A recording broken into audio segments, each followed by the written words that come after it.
The Detroit Lions had a tough loss on Sunday Night Football in Week 11, dropping out of the playoff hunt as of right now. Luckily for them, though, they get to host Jameis Winston and the New York Giants here in Week 12. My name's Tyler, here with my brother Ryan. We're going to break down this game and provide our predictions at the end. So be sure to stay tuned. Leave a comment. Let us know who you think is going to win and why. And while you're at it, hit that subscribe button to get notified when new videos come out. Trying to get to 100 new subscribers this week, and let's see if we can do it in this video alone. And Ryan, let's get into it here. Lions lost 16-9 against the Philadelphia Eagles, the former Super Bowl champs here. The Lions going through just a tough stretch. They've had a tough schedule, I think, to be fair to them. But I think the biggest thing that a lot of people are talking about is just their uber aggressiveness. I think they went for on fourth down 5 or 6 times. I'll go back and double check. But I was walking through where they went for it on fourth down during some of those times here. But I think the thing real quick, just to take a quick step back here, is I do think there needs to be some credit to, I think, both of these defensive lines and the Eagles as well. To Lions defense did a good job. Eagles offense has been struggling this year compared to last year, which is like a very high bar to be set, to be fair. But at the same time, though, Lions still did a good job, I think, slowing them down, shutting them down. And at the same time, too, though, I think Lions, this Eagles defense is now shaping up as being one of the best defenses in the league, the way they've been playing the past couple of years, making it really tough for you all to score. You guys were able to move the ball against them, though. And that's where it comes to me for the aggressiveness of it with Dan Campbell. I love it. I love the aggressiveness, especially, too, if it's 4th and 2, 4th and 3. It'd be like, hey, look, like, we got to believe in ourselves that if we need 2 or 3 yards, we can go and get it at any time. I think the numbers just went against them. That being said, though, we've watched enough football now, especially now, too, with both of our college teams being really good. Like, we're watching football Saturday and Sunday. If you are able to pin a team back, like if you're punting from your 40 or from your 50, and you're able to pin a team back inside their 10, sometimes even inside their 5, like you get a really good punt, that's almost a guarantee, like more than likely. Like we talk about the odds of going for it on 4th and 3 or less, like stats say you should go for it. What are the odds if you can pin them inside their 5, which is still tough to do? Like that's still tough to do. What are the odds of them going down and still flipping the field on you? I feel like more often than not, though, if a team is inside their 10 when they get the ball, they maybe get a first down, but so they get a little bit of wiggle room, but they don't march down the field and go put points up on the board that often. And if you can really get a good punt, you pin them inside the 5. Now they're pinned up against their end zone, really kind of limited on what they can do because they don't want to give up a safety, don't want to do any of that stuff. A lot of times I've been seeing it where guys, you're getting the ball back at the 50 with a fresh set of chains. And so that's where, to me, being like, we always talk about the numbers game for it on 4th down. I'm curious what would have happened, though, on some of those 4th downs that were in the middle of the field. Or like the Eagles 32, which that was like an interesting spot. But when you're in like at the 40, 45 and you go for it, what happens if you do a little pooch punt and then you try and get it inside the 10 or you do coffin corner? That's where, to me, because I also think that's a good aggressive. If you're trying to be aggressive, but like trying to flip the field on them, I think that's a good way to do it there. And then you really limit that offense. And the way that game was going, Lions defense was playing really well against the Eagles team. I don't know. That's where I think they overthought themselves a little bit. That's my thing. Is I feel like I'm with you. Like, I love the aggressiveness of, like, we're gonna take it to them. We're not gonna settle for field goals. We're gonna go and do that. And I will say, just to add on to this, though, I've thought about this too. Going back to my point, though, if it's 4th and goal from the 3 or in or 4 and in, like, let's go for it, because if we don't get it, then my logic still applies there. So I honestly, I understand that as well too. But I also think, though, too, you kind of got to take the flow of the game. Sorry to interrupt. I just want to No, you're good. And I'll actually comment on that in a second, because they didn't get it on 4th and goal from the inside the 5 on 1. But I think you need to realize what game you're in.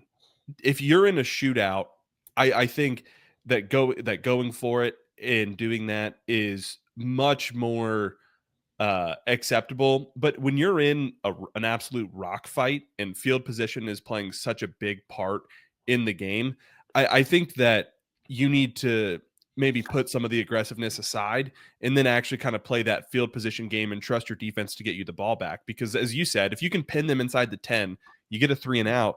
Now you start at the 40 or 50. and it's first down again, and your defense is playing really, really well. But then Real to that quick, though, point, this is a poor example for us to be talking about because on that drive, the Eagles did bring it out to midfield because like a 34-yard pass. So it's not the best example. I still think our logic's sound. But anyway, sorry. More often than not, that's not more going often to than happen. not, yeah. But if you are in a rock fight and you're inside the 5, I actually think it's more important to go for the touchdown than it is to settle for the field goal, because if you can get a touchdown in that type of game, that's a big deal. It was 16-9. A touchdown is the difference in that game.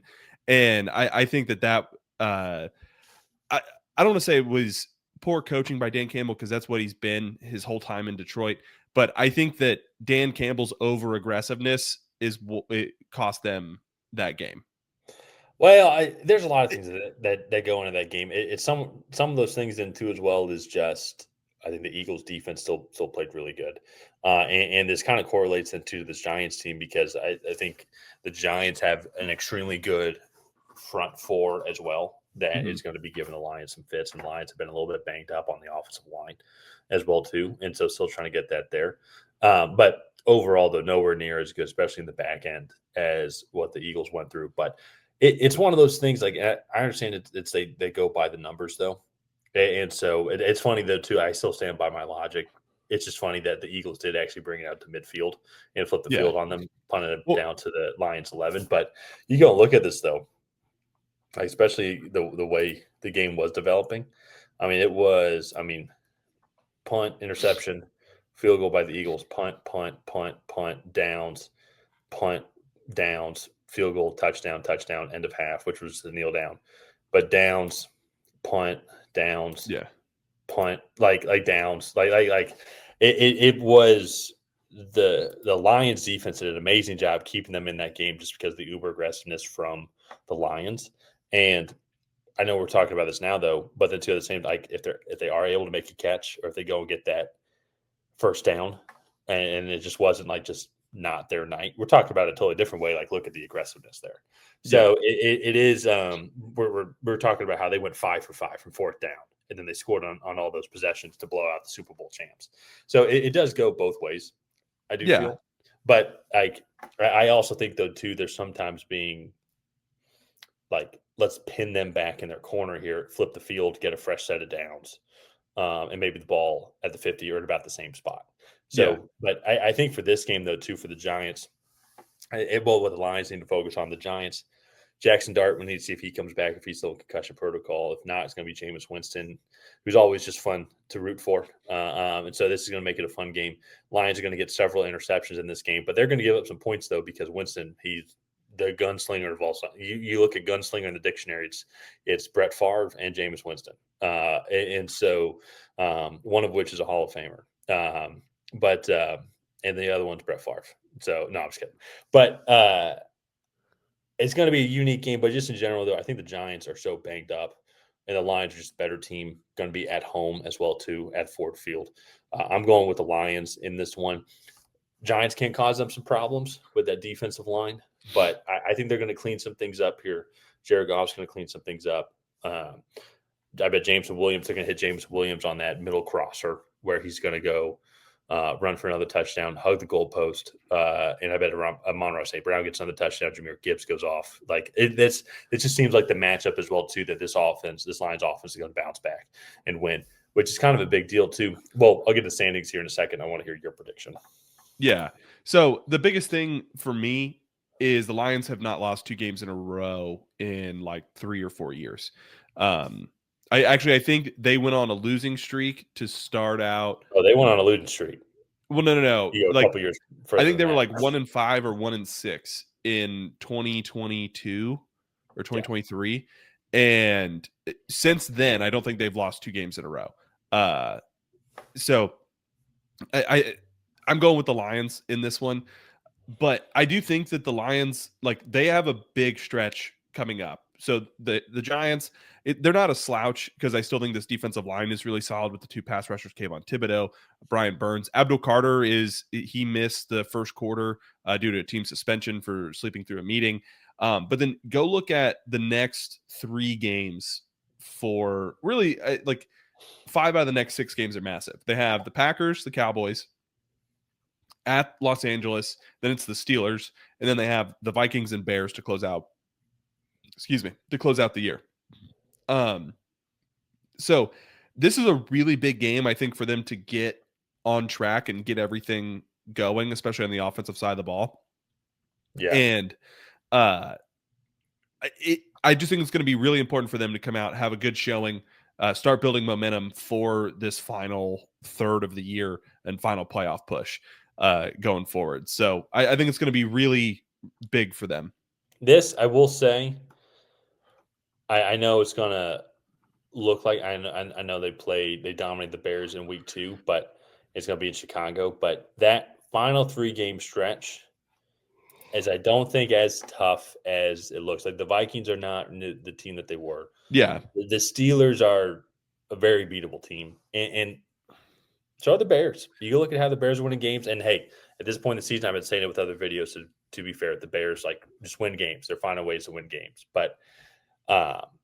I know it was week 2 when we put them on when the Lions put up 52 on them in Detroit, and the Bears have developed a lot since then, though. But this defense still is vulnerable. I think that this Lions pass rush can absolutely get after Caleb Williams, make him uncomfortable. It's going to be an absolute giant game because there's going to be a lot of playoff implications on the line for that one. But to your point, though, if they can somehow manage to get through this schedule here, maybe if they're able to beat the Packers, beat the Giants as well too. I think the Cowboys, that's going to be the highest scoring game of the year, I feel. Well, I take that back. Quentin Williams now is we're about to do the Eagles, Dallas Cowboys week 12 preview. And that's going to be fun to break down. But they can get through that 3-game stretch there with the Packers, Cowboys, and Rams. I think they could sweep those final 3 games here. Just with the momentum they have, which how wild would it be then to Ben Johnson going up against the Lions as well? And it's essentially the way the NFC is shaping up. Win the division, and you're in the playoffs here as well too. So it's going to be kind of wild. But because as of right now, the Lions are on the outside looking in with that loss, very deep NFC here. Well, the Cowboys, I think, have a legitimate shot at 4-5-1. They're the 10th seed. Everybody beneath them is pretty much out of the playoffs now in the NFC. So pretty much across both conferences, 20 teams, 10 teams in each conference that can make the playoffs at this point in the season. Yeah, no, it's going to be fun. I think both these races have shaped up to have very intriguing storylines. I like how the division games are usually saved for week 17 and 18. So it's going to be fun. And I think the Lions have a lot of talent. I think, they put up a ton of yards last week with Dan Campbell's first week calling plays. I still think that they actually performed fairly well. They just didn't convert in key moments with Dan Campbell calling plays against Philly. So as that continuity grows, I think that offense and those big plays, those big moments in games will start to fall in favor of Detroit. So we're both taking the Lions here. Let's go ahead. Let's wrap up this video. If you guys have not already, please go ahead and like and subscribe. That is the best way to help out the channel. While you're down there, leave a comment on who you think is going to come out ahead in this matchup. Will it be the New York Giants? Will it be the Detroit Lions? And other than that, we'll see you guys next time.